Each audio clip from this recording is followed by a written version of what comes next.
After my chat with the blindfolded girl, I walked to the shrine. Climbing the stairs, I saw the priestess seemingly deep in thought under a tree. Noticing me, she turned to watch me ascend the last step. Good afternoon. Good afternoon. Compared to the previous evening, the shrine grounds appeared empty. It was just the afternoon sunlight warming the stones and the two of us. Could I ask a few questions about the shrine? What are the beliefs behind the worship of the stringless god? Who is the stringless god? At my simple question, a furrow in her brow loosened. Strings. She made a gesture of something in the air I couldn't see, taking a thin invisible something between her slender fingers. Human bonds are tied by strings. They come in unique colors for each and every emotion between us. But why strings? Do people really need strings to feel? In fact, these strings are nothing more than puppet strings, like a spider's cobweb trapping its prey. The strings manipulate our feelings. For example, rejection and disgust. Thus, the strings must be removed for people to be free. How? Because they are strings. They can be severed. Yesterday, you may have seen part of a regular ritual. The priestesses of the stringless god can cut the strings between people. The intent of these strings is the removal of all strings. Purification. String cutting is done in a step-by-step fashion, one string at a time, so purification refers to the severance of the last string. The stringless god is the source of humanity's ability to reject the strings that puppet us. It is the enabler of our freedom. The blessing that it gives people is stringlessness. Stringlessness unnerved me. It wasn't just a matter of uncanny valley in the sense of sight, but rather in all five senses, and the sixth one reserved for strings. Yet maybe I was the one who was seeing the wrong thing all along. To everyone else, a stringless human was normal. Everything came around full circle, but I didn't like it. Searching for words, I met her golden eyes as shone with conviction. I can see the strings. She ran her hand through the air. Then she touched one of my black strings, a thin gray one to someone who I vowed never to talk to again. She touched it, twisting it in her hand before letting go. My heart started to race. He wasn't lying. What do you think? I can't see the save button. Where is it? It's still hard to see. I think it's that one. It's like white text on a bright background. It's hard to see. So do we believe her or do we not? I'm not sure. I don't know. I would say. I'm not sure. Fairy eyes. You said that to me yesterday. The priestess suggested toward my left eye, my golden eye. I'm sure you also have something you believe in. I peeked at her eyes, the ones that could see strings, and wondered what was reflected in her sight. How did she see humans? Were they merely bodies of lines? So this kind of implies, I don't know if it's this literal, but that implies that we can only see the black strings, the strings that, carry hatred, but apparently she can see all strings. She sees a rainbow of strings. She's much more powerful than us. And she can also cut those strings too, apparently. I think there was someone else in this world who could see what I thought of as my madness.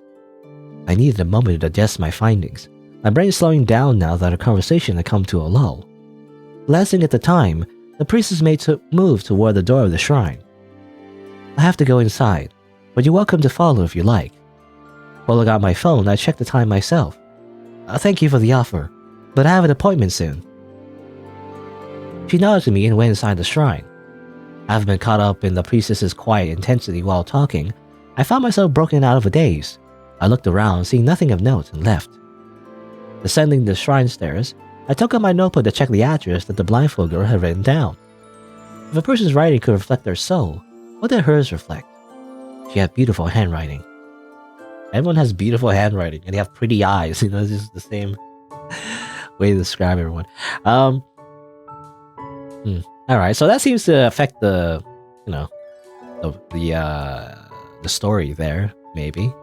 Because if we didn't promise to have a date with the blindfold girl, we might have entered the shrine with the other one, the priestess. Well, anyway. Walking slowly, I arrived at a quaint little restaurant with a bell on the door that tinkled as I entered. A blindfolded girl sat not too far from the entrance and waved at me as I entered, gesturing for me to sit in the seat across from her. "Hello, detective." Taking a seat, I opened up the menu before me for a quick glance. "How was your doctor's appointment?" "It went well." She gestured to her eyes, which were hidden behind cloth. Running my finger along glossy laminate, I noticed there were no textures for her to read off of. I assumed she couldn't see. "Do you need help with the menu?" "No, thank you, but I'm familiar with this place's menu." "How was your day?" "It was good. I visited the shrine." "Was she the priestess there?" "Yes." "I see." I see. Anyway, I see. As I look over the menu, she called a waitress over to order. "I'd like to order one curry katsudan." There she went, ordering without waiting for me. Scanning over the menu, I didn't have a strong preference to choose at random. My eyes landing on a rare dish. I didn't know they served this out here. Did I get the taco rice dish? Taco rice?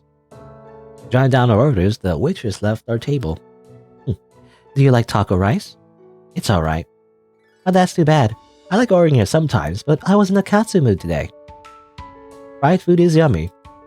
"You understand me, detective. You see, good things taste bad, but bad things taste good." Food aside, I would mean to ask, why Mikami Itaha? Mikami Itaha herself isn't all that relevant to me. I'm doing this for someone important to me.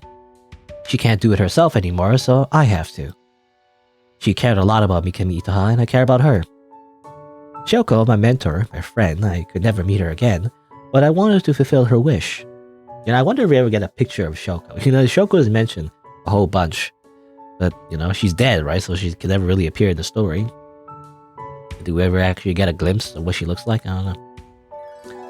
I can't understand the sentiment of doing dangerous things to the people important to you. I'm mostly trying to keep out of danger here. She seemed to pause and think, tilting her head to the side. I'm sure you'll be alright. I had a talk with your sister who told me about the local religion.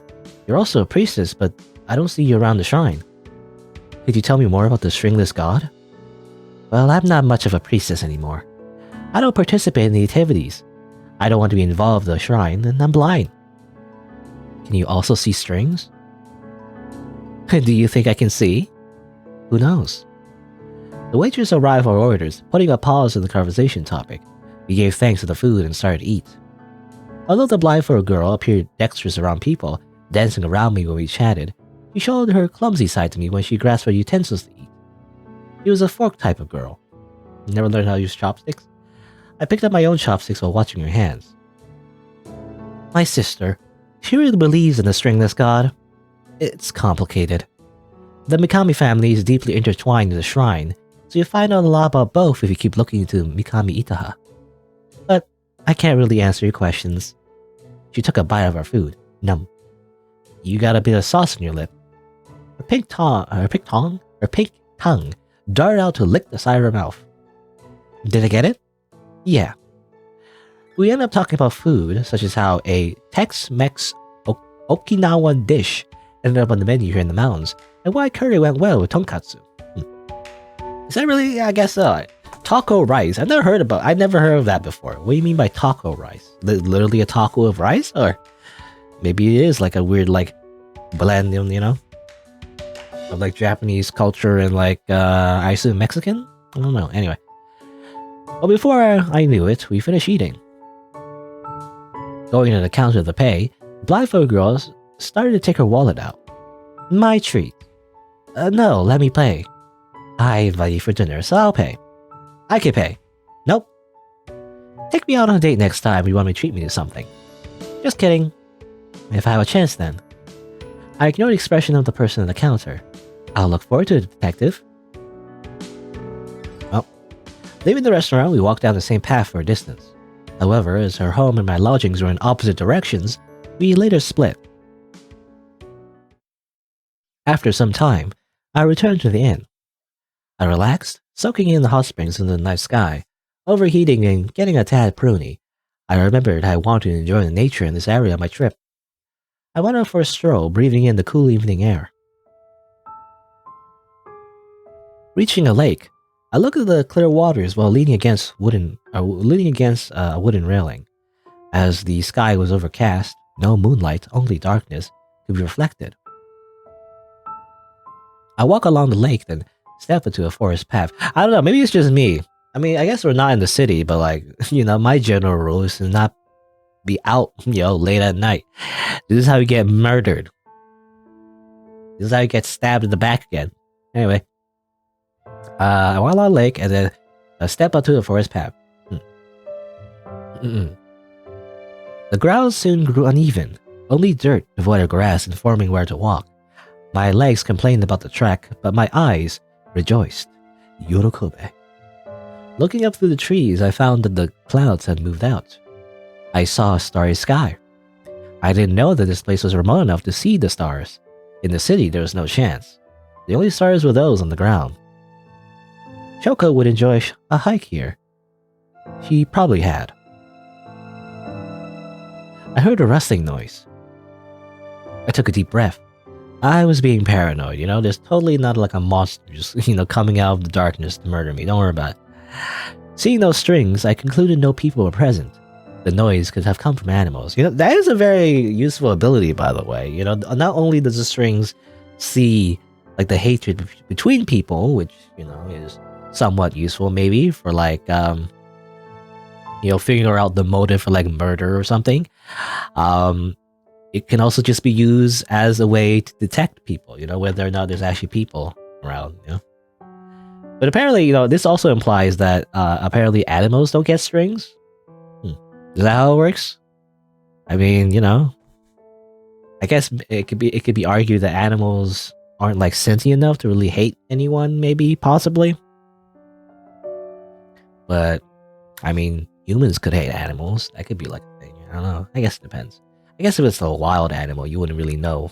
If you were to look at like a wild animal, you wouldn't really know which wild animal it would be, right? It would just be a random wild animal. You don't really hold like particular feelings of hatred against like one particular specific wild animal, I guess. Anyway, I continued walking. Crunch. Thinking I had stepped on a fallen branch, I looked down at my feet. Nothing was there. Where did the noise come from? Then I saw it. Oh, okay. Literally a monster. Alright.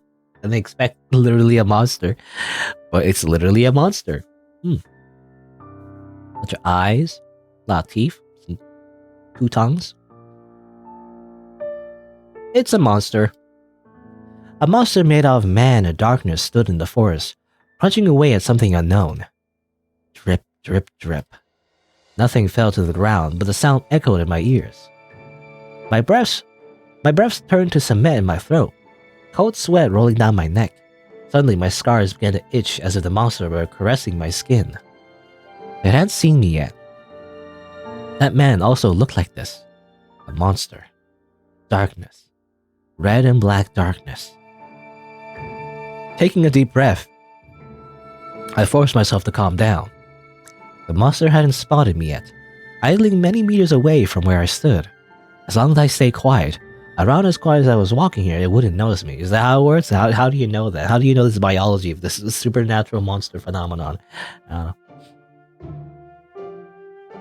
Planning out a course to escape, I started to walk away slowly. I pressed a finger against my temple and counted the hours I slept. Was I so exhausted that I could hallucinate monsters? The scars in my body pulsed. Monsters? Did they truly exist? Even the black strings of hate I saw were merely extensions of human emotions. They were human through and through. What if? But unless, unless. I hated this. I hated this line of thought. That man. The man who tried to kill me and haunted my dreams.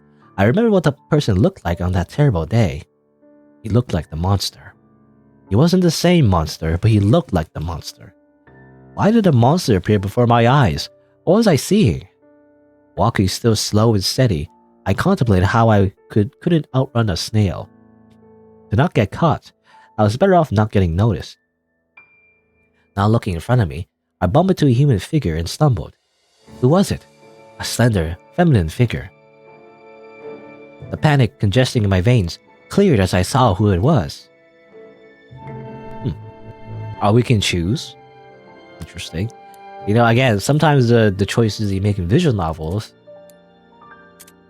is like a narrative choice. You know, you get to choose. You're like the movie director. You know. I don't know. I feel like, you know, I'm getting a feeling my gamer intuition is activating, and I feel like there's like generally two routes maybe in this game.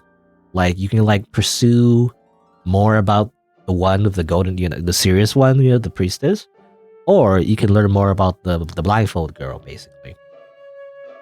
So you can choose the one with the golden eyes, the one with the hidden eyes. I think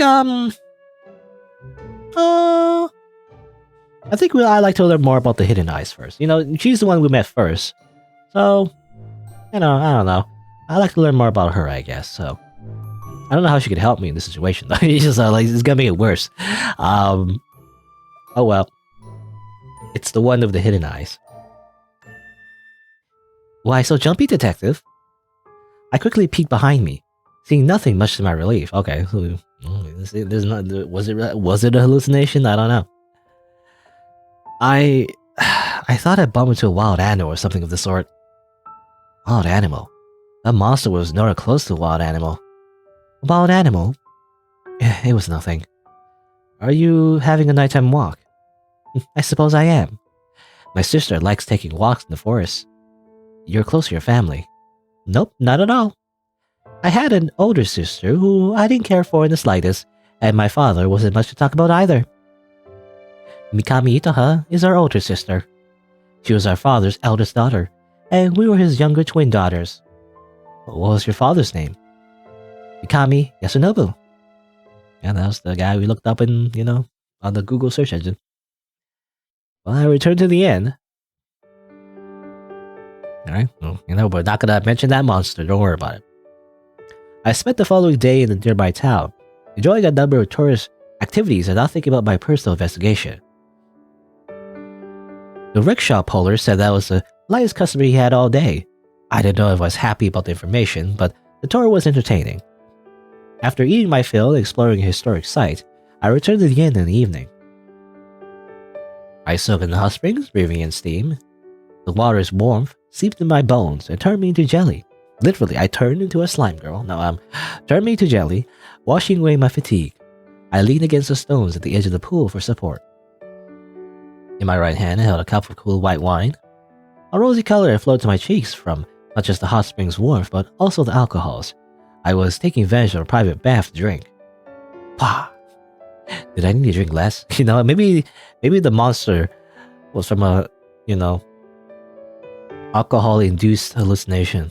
Anyway. Well, what a relaxing day I had. You know, that was fast. You know, it was like, we just kind of concluded there.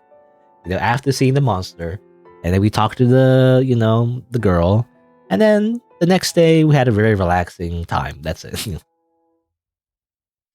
Shoko, your secret lover got eaten by a monster, you know.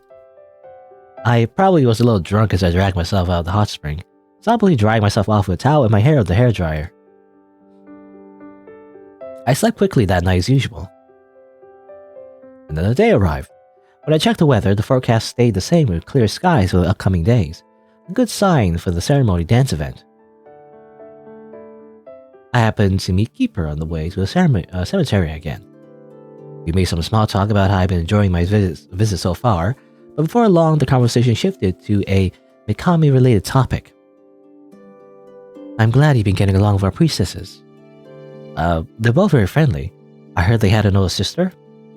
I pretended not to know the relationship between Mikami Itaha and the older sister, trying to see if the Keeper would hit me into new clues.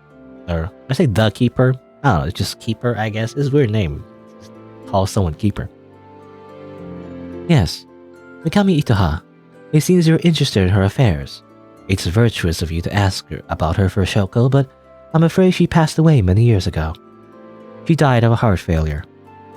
She corroborated the information I collected from the townspeople. Up to this point, the conversation was normal, albeit disappointing. The woman who Shoko yearned for was mundanely dead as far as all was concerned. Even if some brought up suspicions on Mikami Itaha's death, No statements had come forward to show signs of her continued life. Then Keeper reminded me of my suspicions regarding the shrine. However, all will be well soon. The day of salvation will soon be among us, and the dead will be revived. At that time, you can speak of her as you wish. I hope we can trouble you to stay with us for long enough to see that day. Salvation. Can the dead come back to life? Yes, she will. Salvation and return of the dead to the living. Those were concepts that could have many meanings.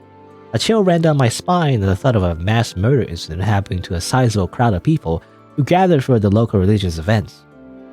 Poison cocktails could easily be fed to people as salvation drinks, leading them to their unknowing demise. Yes, don't drink the Kool-Aid. That was one meaning of a salvation. At the very least, death hadn't been mentioned in the priestess's explanation of the stringless god, so I caught myself from the extreme case. Keeper's mention of the revival of the dead reminded me of the popular Christian Messiah said to have returned from the dead. Perhaps Mikami Itaha was in hiding for these years so that her return could be a proclamation of a Messiah. People like those sort of miracles, she's literally Jesus. That idea was better, but still unnerving. There was of course always the minute chance that the Keeper's perceived reality was true. Was Mikami Itaha dead? I see. Keeper took out a note card and wrote down a time, passing it to me. There's a gathering later today with food and drink like before. Our priestess will be performing a purification. You're welcome to attend. It will be at the same location as the previous gathering. Putting the card away, I took a deep breath as subtly as I could. I'll be there. Parting with Keeper, I arrived at the cemetery. Passing the cemetery gates, I made my way toward the Mikami section. I stopped in front of Mikami Itaha's grave, staring at the inscription on her tombstone. So, are you dead? I started to draw out the timeline for this case. Mikami Itaha was in her 30s at the time of her death. Based on her birth year, she was a few years older than Shoko, making it a friendship between different grade levels. Why did Shoko say she was missing?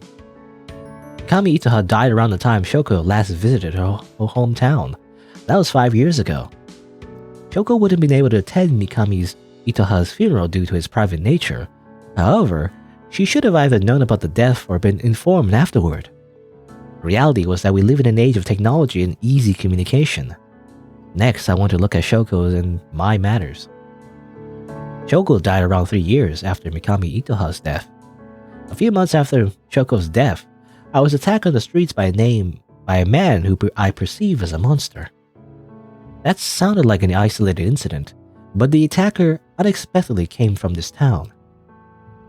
Okay, that's an important clue actually. The man came from this town? The next major category of clues was the relationships between people. Specifically, there was the Mikami family, the wealthy and eccentric family made of persons of interest. At the top of the relevant section of the family tree sat a Mikami Yasunobu. He had 3 daughters, Mikami Itaha, the blindfold girl, and the priestess. None of the daughters resembled him, which was no surprise as they all resembled each other. Did they resemble the mother? If that was the case, then they all had to share the same mother, which didn't seem quite right. A whole bunch of mysteries and no backup. Shoko, I'm starting to understand why you didn't get anywhere with this case, but couldn't you have left me a few more hints? Heaving a sigh, I crouched down at the grave. As before, I saw no black strings from her plot. Squinting, I found nothing. Then again, the priestess could have cut all the purported dead woman's strings. What happened to you, Mikami Itaha? Did you really die from heart problems? The grave did not respond. Of course. Seeing no luck at the cemetery, I decided to visit the shrine early. I cooled my head while walking up the stairs extremely slowly, looking up at the clear blue sky. The weather really was nice. Despite my slow pace, it seemed not many people had arrived. The place was actually rather pretty. Thinking that I should take a few pictures, I pulled out my phone and fiddled the camera application. With the back camera, I snapped a number of shots of the shrine, the sky, and the plants. With the front camera, I tried for a selfie, feeling particularly like a tourist. The tranquility was broken by 2 pairs of fast footsteps from a corner behind the shrine. The blindfold girl rushed out from behind the corner, the priestess chasing hastily after. The priestess grabbed the blindfold girl's hand, despite the latter trying to shake her off. Neither had noticed me, so they argued loudly. Let go! Not until you talk to me. There's a reason why I didn't want to cut strings anymore, but you know how that turned out. If Sato doesn't get through to you, the answer is badly. You can blame me, but you shouldn't do this. I love you, so why can't you understand?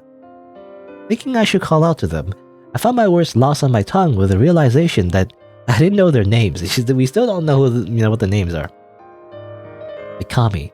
Is that all I knew? The priestess seemed to have noticed me as she looked my way.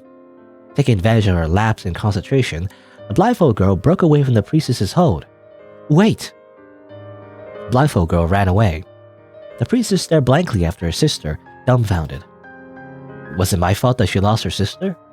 We watched as the blindfold girl descended the stairs and went out of sight. Then there was silence. I looked away, knowing fully well that I couldn't pretend to not have overheard parts of their argument. Still, I haven't heard enough to determine the topic, nor the wrong party, if any. The priestess shook her head and approached me. Hello, detective. You're not going to follow? No. The purification ritual is soon. My sister. The girl whose name I didn't know shook her head and did not continue to speak. What's her name? I finally asked. I finally asked what her name is. Mikami Towa. Towa is spelled the kanji for eternity. With so many Mikamis, you can call me Towa. What about you? Mana. Spell of the kanji for love. Mana. She spoke my name as if testing the sound of her lips. We were the only people here right now. The trees rustled and the birds chirped, but no one would interrupt our quiet but ourselves. Mikami Towa. Towa looked up at the sky. I have to get prepared. We checked the time in unison, receiving a reminder that the gathering would be occurring soon. Someone's last string would be cut in what the shrine called Purification. Good luck. She nodded and walked away, entering the shrine building. Before long, people began to gather. Keeper appeared at the front to make some announcements, giving a reminder about the upcoming thread-cutting sword dance. Killing time, she even dropped a small joke, eliciting slow chuckles from the audience. Was there something strange in the surroundings? My left eye twitched. Finally, the time for purification arrived. Walking to the front, Towa called for a townsperson.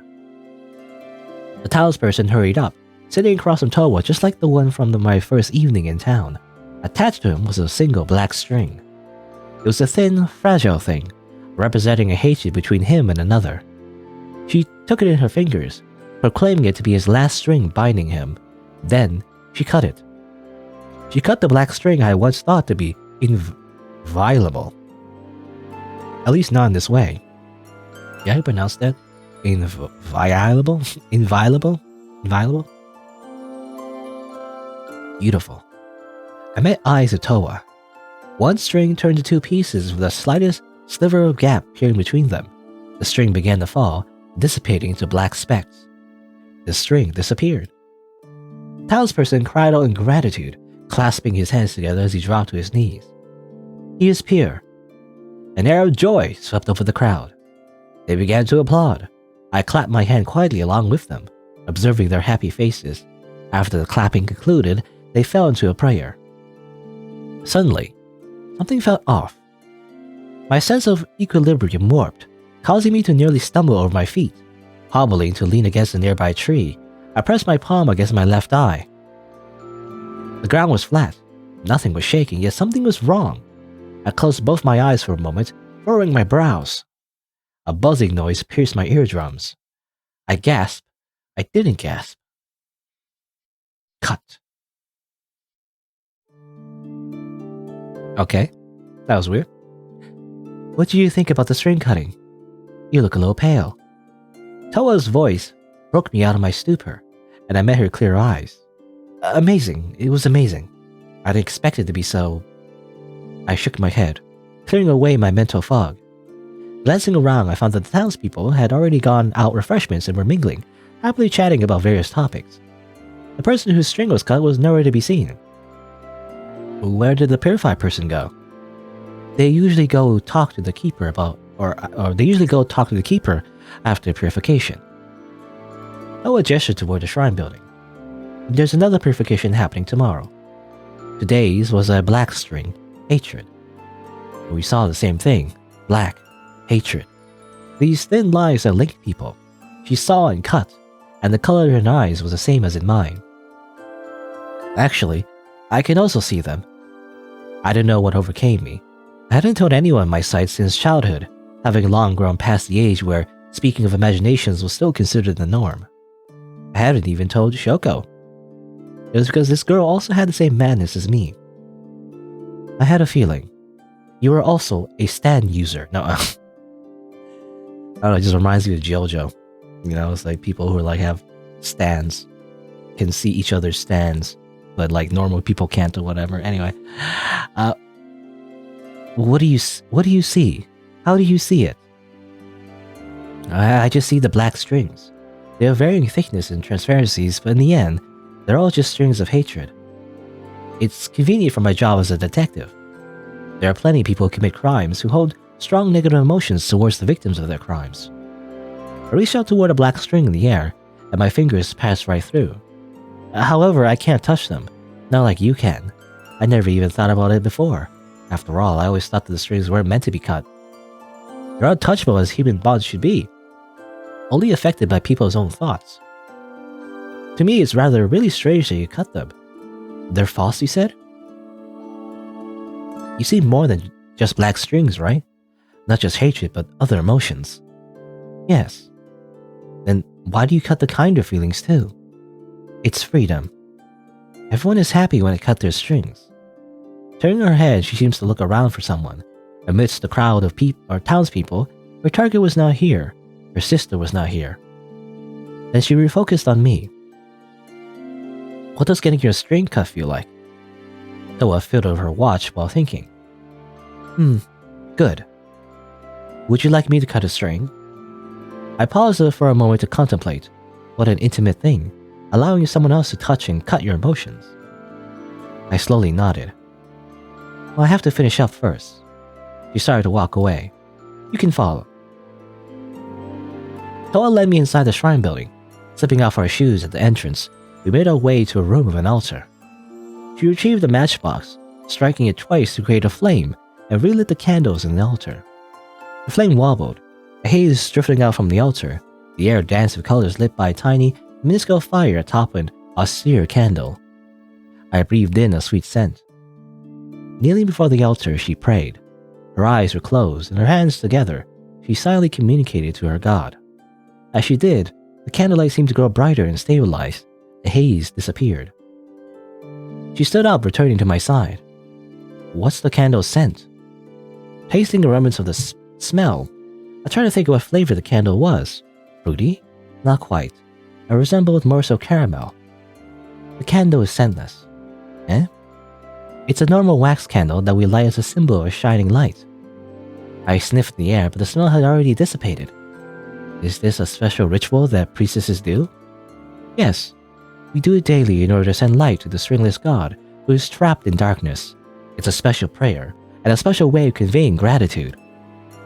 The job of a priestess is to serve the stringless god. Your sister doesn't do it anymore? No. Shiki doesn't perform anymore, but she's still a priestess of the stringless god, as long as she's willing to. Is Shiki her name? Yes. Alright, so we know Shiki's name now. Warmth crept into Towa's voice as she spoke her sister's name, making me a little sour in my heart. How's it written? With the character for string and the character for hope. She gestured in the air, tracing out the kanji with her right index finger. I nodded along to her movements, remembering the photo in my pocket. The same string as Mikami Itoha's Ito. It wasn't too hard for family members to share characters, but Towa's name didn't contain the character for string. Eternity, her name was such. Their father's name did not contain the character either. Given the small sample size, I wondered if it meant anything, not remembering clearly the names in the cemetery. Yes, she confirmed my statement with a low voice. As we talked, the door opened and the keeper stepped in. Towa greeted the keeper with a nod that keeper returned. I'm happy to see you two are getting along so well. The gathering outside is wrapping up, and I hadn't seen our guests around, so she was inside. How do you enjoy the purification? I hope you'll be able to view it from a good place. It was very interesting. That person, he's stringless now? Towa told me that you met with him after the purification. Yes, I was talking to him just a moment ago. He's been freed now from the chains that bound him. For this, we have to thank our priestess's hard work. Are you interested in string cutting? She offered. It should be a private affair then. String cutting is a holy event. I'm overjoyed that you decided to partake in the blessings of the stringless god. Keeper made a movement of her head, almost a nod, as if she knew something I did not. I'd like to offer you the chance to explore the workings of the shrine while you're here. Our priestess won't mind showing you around. Well, thank you for the offer. Perhaps I could find out about Mikami Itoha's relation to this organization. Keeper glanced at my golden eye, our gazes meeting for a second, which caused me to look away. She had no strings for me to redirect my eyes to. You have a golden eye like our priestesses. It suits you. Thank you. No, thank you for coming here. I'll take my leave now to give you two privacy, but please do take your time. The first cutting is very special, and I hope you will enjoy it. It's like a service. This is a free service. Free sample. No one will come in until you finish. Giving both of us a bow, Keeper left, closing the door quietly behind her. Shall we cut a string now? Towa nodded, looking at me, through me with her golden eyes. She ran her hands through the air, the strings that I could see swayed, dancing to her slender fingers. Could you cut a black one? I'd like to be able to see what happens. Which one would you like?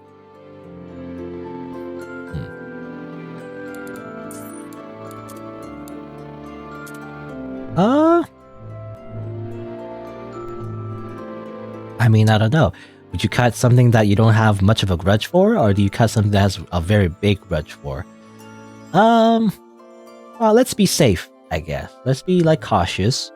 You know, we wouldn't mind losing, a small grudge. You know, if we choose to cut, a very big, hatred for someone, or someone that hates us, I don't know. That could be, a very big, shock, maybe. I don't know. Let's cut, a thin one instead. To play it safe, you know? At least, that's what I'm thinking. The thin one over here. I gestured to a thread before me. In the end, I didn't want to risk something important being snipped away. After all, these strings my feelings towards someone. Towa nodded, tracing her finger along the black line. How does cutting the string affect the relationships between people? Cutting it makes people more true to themselves. The feelings disappear, if they were fake. You have few strings, Mana. I liked her voice, and I wanted to hear her call my name more. Was this the second time? I felt a little heat rise in my ears. Is that a good thing? It's a good thing. What about you? How many strings do you have, Towa? I don't know. I can't touch my own strings. She went to the side, bringing out a cushion and placing it on the floor. Returning to me, she led me over and motioned downward. You should sit. I sat. The light in the altar seemed to flicker. Towa took the string between her fingers, and she cut. The string broke, a gap appearing as the pieces fell down to the side. It seemed to dissipate the dust before my eyes. A strong wave of comfort swept over my body. The world seemed to brighten and float, everything becoming terribly pleasant at once. I felt a presence gazing down at the light. Then, snapping back to reality, I found myself holding onto her shoulders for support. How are you feeling? A voice reached my ears as a murmur. Good. Okay. She smelled soft, and her touch was gentle, but reserved as she was hesitant to hurt me by accident. Even so, she helped me up. You know, this is I don't know. I feel like this is like doing drugs. I don't know. This is what it feels like. The way it's described. She's just a drug dealer, you know? This cult is just it's just a drug empire. Anyway, Towa's presence tempered the intensity that had struck me upon the cutting of the string. I couldn't help but wonder, did the stringless god exist? I could tell why people like this. You know, I could tell why people like snorting meth. Anyway, no, I don't think that's literally what they're going for, but you know, I don't know. That's just what it reminds me of. You know, the thing you cut the string and like it feels good. You know, it's like it was unnatural. You know. Anyway, the rest went by with a blur. Before I knew it, I returned to my inn. Soaking in the hot springs, I realized the day went by without thinking much about Mikami Itaha. Now Mikami Towa was on my mind. She was a pretty person. She had pretty eyes, a pretty voice, pretty hands. Although Towa had said that Mikami Itaha was her older sister, she didn't treat the deceased as such. I poured myself a drink and sipped, feeling the burn down my throat. Comfortably adjusting the lean against the edge of the pool, I lowered myself so that the hot water lapped at my shoulders and soothed away the exhaustion from the day. I was warmed up, in and out. Thinking about Towa, I suddenly found my heart skipping a beat. Was it alright to think about another girl while naked in the hot springs? Oh, by the way, I don't know if I mentioned this, but this is totally a Yuri visual novel. Anyway. That's why there's so many descriptions of the girls being beautiful and pretty, I imagine. Anyway, our main character is totally gay. I sputtered, nearly drinking in the spring water. I sat up and drank a bit more alcohol. The slightly bitter taste on my tongue distracted me from the heat in my cheeks, from neither drink nor hot springs. My string had been cut earlier. Strangely, I no longer felt much toward the person who the string had been connected to. It was as if the unpleasant thoughts were dampened. I couldn't imagine what stringless people felt. As expected, it was creepy. Was Mikami Itaha stringless or missing from her grave? I didn't know.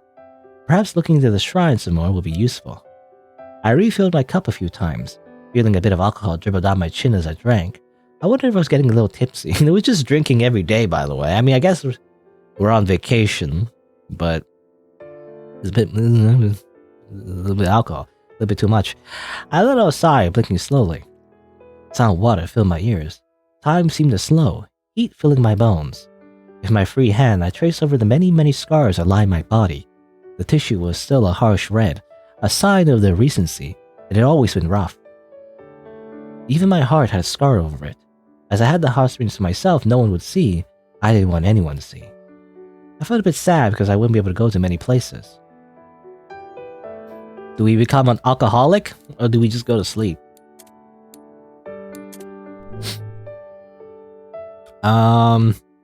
Sure. We're on vacation. Live a little. Even though me in real life, I don't drink. But anyway, I poured myself another drink. Shoko liked alcohol a lot, and I picked up a bad habit from it. We shared many drinks at the izakaya after finishing various cases. At the moment, I had no side dishes. Bringing snacks in the hot springs probably would be a little excessive. My vision grew blurry. Was it the alcohol, or was it the tears? I missed Shoko. The drink I brought today tasted good, so I figured I could have just a little more. Paired with the hot springs, they made me feel warm and comfortable. I melted into the water. I'd been so cold. My body temperature had never been high, but after the coma and trying so hard to get better, I'd always been so cold. The cold hurt. It made my body ache so badly I couldn't force myself to walk. I also wanted to be warm again. The cup was emptied once more. Yeah, a little more wouldn't hurt, right? I filled the cup again, clumsily bringing it to my lips as the clear liquid overflowed. It was bitter and sweet. It brought heat yet was soothing. It seemed to forget all of my troubles. Looking upwards to the night sky with blurry eyes, I wondered if I would be able to see the beautiful starry night again. What did I come here for again? Closed my eyes. I wanted to relax and become one with the water, muscles loosening. I let myself slip downwards into the hot springs and dropped the cup to the side. Hot water lapped at my nose. I couldn't bring myself to get up. I was warm, but this was called drowning, as it turned out. Oh, okay. And then we died. And that, kids, is why alcohol is bad for you. Because if you drink too much, you literally die. Right? That's how it works? I don't know. Anyway. Alrighty. This time, how about we don't drink ourselves to death? How about that? Let's just go to bed. I was drunk, definitely drunk. What am I doing? My expression reflected in the rippling water seemed to question myself. Who's this person supposed to be? Mana? I bring my hand to my face to cover my eyes. No one will see me. will see me right now. My hand was warm right now because of the water. Excuse. I forced myself out of the hot springs, extra careful not to trip. I made to go to bed and slept. No dreams. I woke up to a headache and my hair is a mess from sleeping with it wet. Bring my hand to my temple, I rub against the pain in my fingers that had already become cold. The discomfort was no worse than usual. Unmotivated to head outside, I lounged in the tatami. After a few minutes of nothingness, I found myself getting bored and stood up to get to my bag. I pulled out my laptop, set it on the table, and resumed research on the Mikami family. Using just the right query terms, I dug up an old article from the nearby high school that mentioned Mikami Itoha and her mother's name. I followed that thread, finding that the mother died a long time ago, over 22 years ago. Then I hit a number of dead ends. Well, we've been hitting a couple actually so far in this game. Anyway, news of Mikami Itoha seemed to have disappeared off of the internet after high school over a decade ago into her obituary. In this day and age, there are still people who stayed off the web to this extent. I closed the laptop, putting it away, and began heading out to the shrine. Keeper had given me an offer yesterday to learn more about the shrine, but looking into the stringless god helped me understand what happened to Mikami Itoha. Or would it reveal the truth about the strings that I'd always seen? As I finished climbing up the stairs, I bumped into the blindfold girl. Her name was Shiki. Hello, detective. Good morning. Shiki did a circle around me and hopped back. My sister cut a string for you yesterday, didn't she? Yes, did she tell you? That's a secret. Would you like me to mend the string? You can do that? Remembering the way the string appeared to disappear, I brought a hand to my chin to imagine how she would mend something cut. Only for recently cut ones done by other people. So what do you say? Interesting. Okay. You can do that? Oh, that's loading. Oops, I don't want to load. Again, it's hard to see in the background. Save. That's there. Save. Hard to see in this like bright background, the buttons. You know what? I'm interested. Sure. How do you do this? I slowly nodded. Seeing as I had a string cut yesterday, I found little harm in having it mended. Sure. Will your sister be upset if you do? That's thoughtful of you, detective. It's okay. She'll know it was me. She danced around my question. I didn't want to add to their sister's conflict. She reached out to the air before me, taking 2 pieces of visible string in her fingers, miming the action of moving them close together and tying. She mended it. With a pop, a string appeared before my eyes. A delicate butterfly knot tied it together as it swayed in the air and unraveled the knot on its own, revealing a repaired dark line. Mending felt like nothing. I thought about that person again. I didn't like them, he who this string was attached to. So that's it. That's it. Or rather, yeah, that's it. This should be a black string. You can see it? I can't see, but I just know. She waved her hands before her blindfold and made a shh gesture with one finger in front of her lips. Then Towa walked over. Or Towa? I kept saying it wrong. Towa. Towa. Then Towa walked over, coming out of the shrine building. Mana, Shiki. Good morning. I came here because I wanted to talk with you, but I suddenly don't know what to say. Is it about what we were talking about yesterday?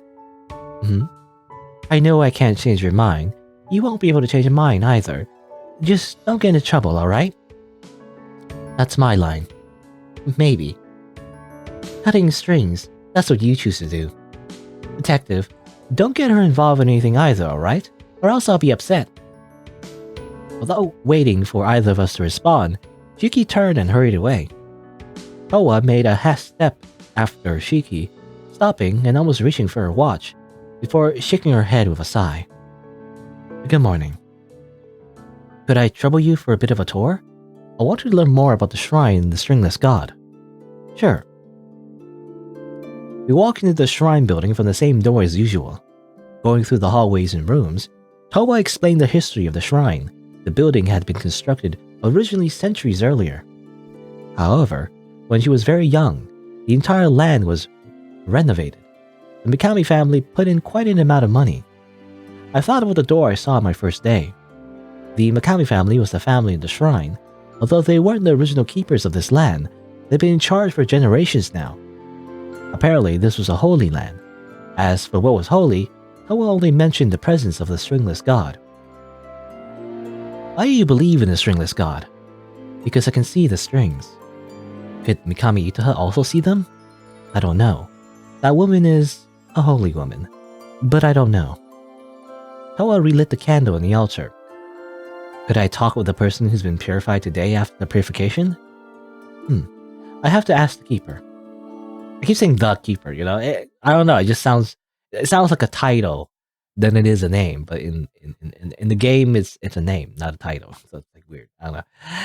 Oh, then my stomach growled. Sheepishly looking down, I pulled out my phone to check the time.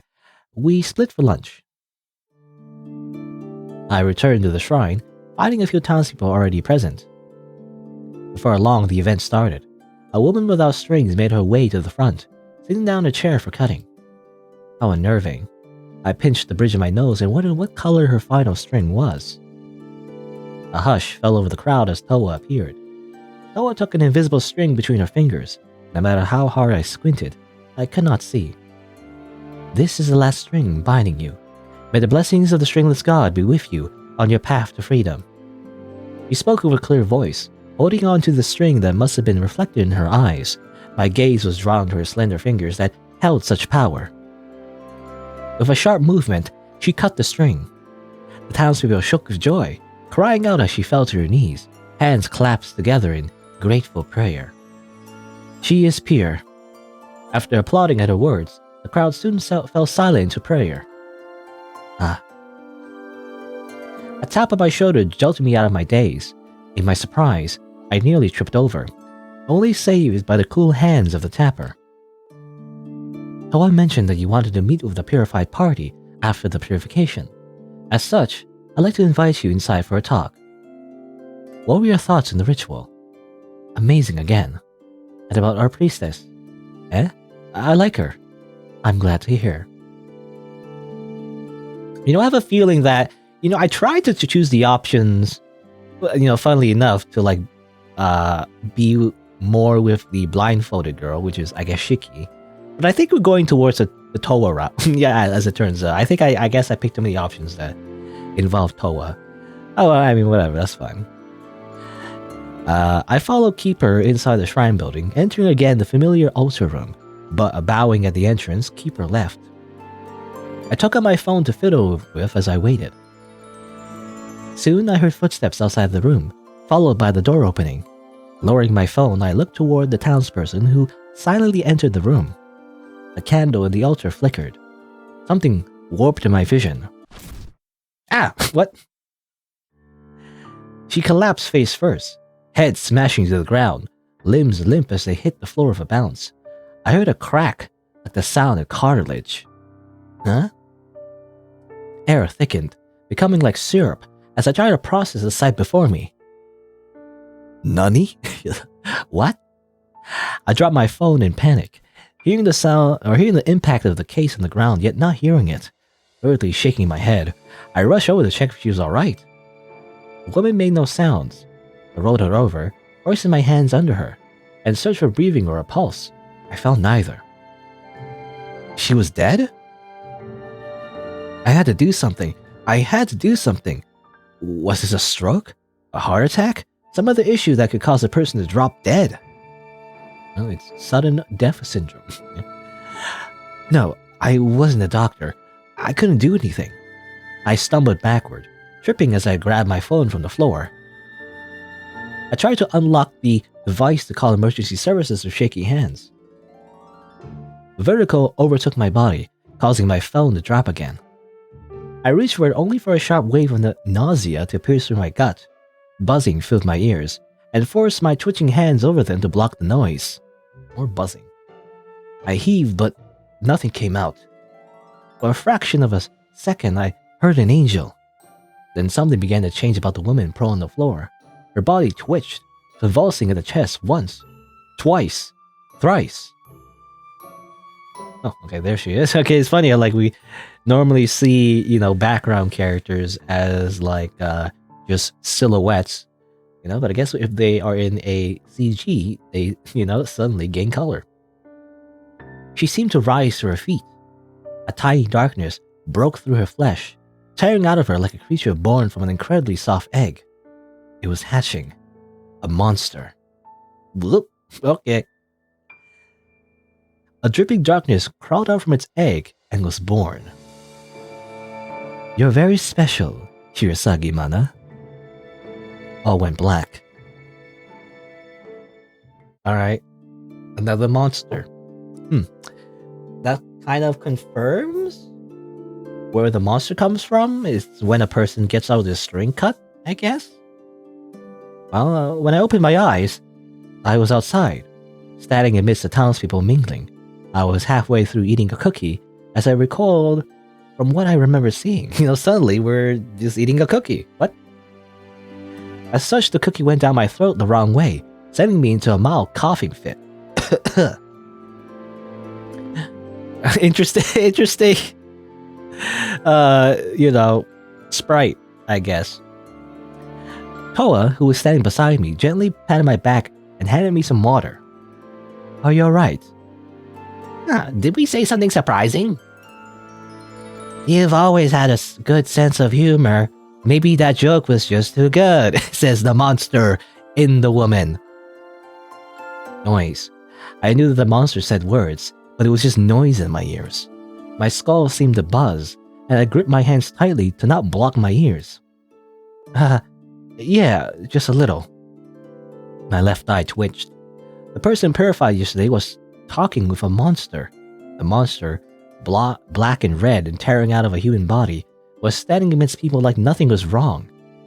It had claws and teeth and terrible eyes, but no one seemed to see. Drip, drip, drip. Monster, human. Monster, human. There were monsters and humans standing together in this circle. Was I going mad? Save the game. Maybe we just had too much to drink, just like last time. We're known to be an alcoholic at this point, so like, this is all just fake. Everyone else seems fine, right? Towa didn't seem to be bothered. She looked at the monster straight in its face, her pretty features reflected in its ugly red.